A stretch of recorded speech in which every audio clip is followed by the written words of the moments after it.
Can you guys notice a difference right now? Well, how about now? You should be noticing a difference, but the question is that difference significant enough for you to invest more money? Let's talk about it a little bit more.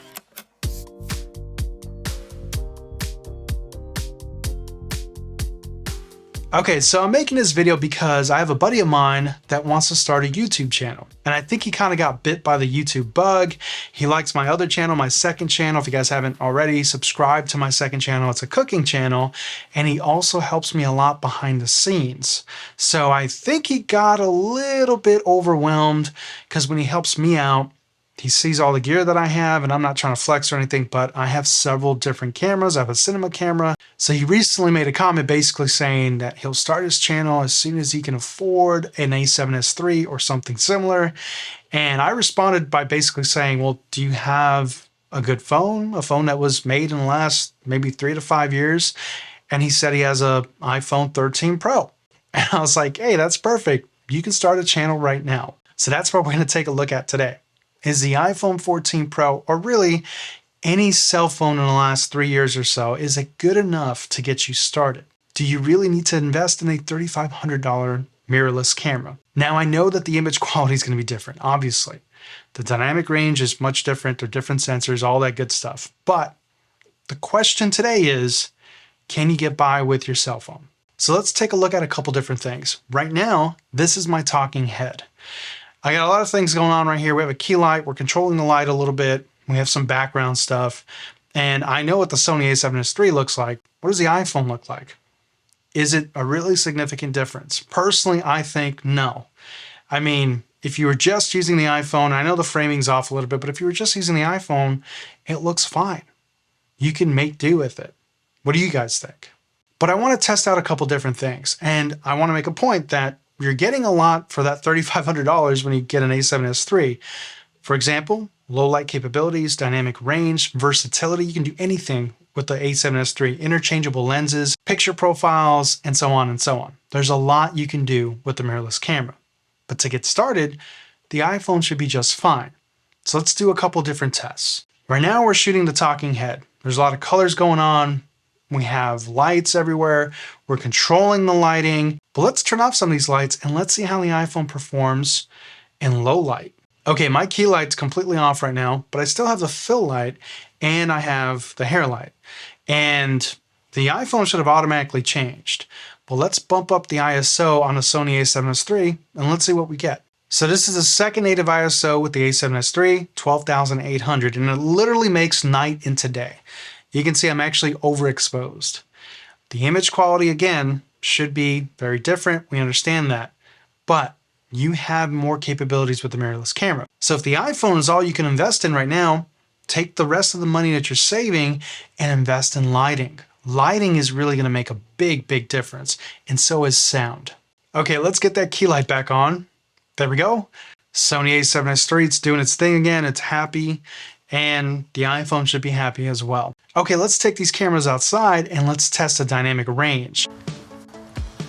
Okay, now we are shooting outside, and this is the worst condition to shoot outside because the sun is directly on top of us. It's basically 1 or 2 o'clock in the afternoon, and you really don't want these conditions because, if you've noticed already in the image, you can see that the highlights behind me are overblown because they're in the sun, and then myself, the subject, which is in the shadows right now, we're trying to get the most detail, right, to focus on the subject. And then you also got to worry about like the trees and the grass and so forth that are also in the shadows or in the mids. And again, you're trying to get the most details that you can from your camera, from the sensor, to get the best image. I'm using the Sony a7S III right now, and then I have my iPhone 14 Pro.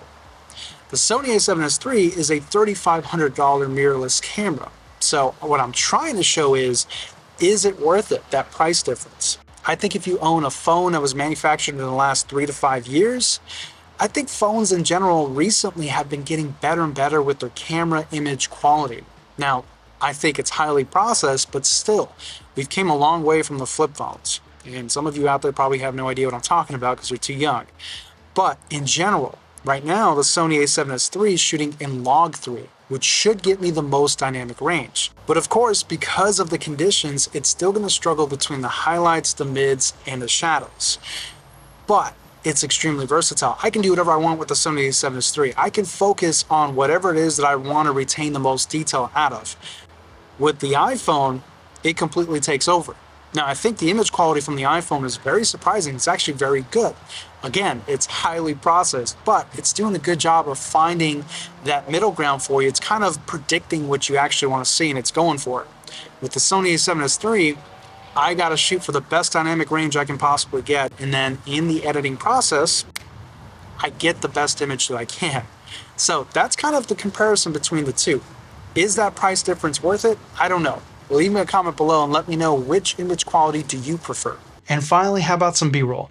I need some B-roll for my other channel, my cooking channel. So let's use the iPhone and the Sony a7S III. Let's see what we get. Is it usable?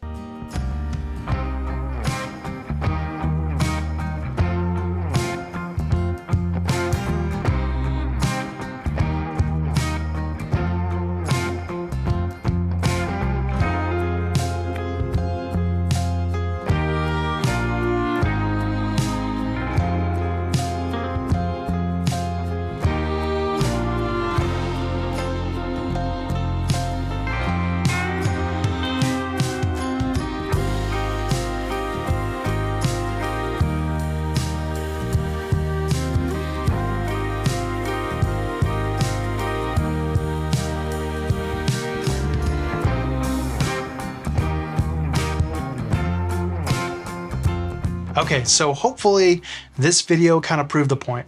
You can get started right now if it's truly something that you really want to do with just your phone, your iPhone. Now, if your phone's 10, 15 years old, then, maybe rethink it, but you don't need the latest, greatest gear. You don't need a mirrorless camera. You can technically start with your iPhone, invest in lighting and sound. I think that's really important regardless. And if you really do have to get a mirrorless camera, you can get something that's used. Maybe that's been out for the last 5-6 years. That's still very capable. I get it. It's a big jump going from a phone to a camera, and the interchangeable lenses alone is a very big upgrade. But if you have to get started, use your iPhone and you'll be just fine. That's it for me, guys. I hope you found this video informative, and I will catch you on the next one.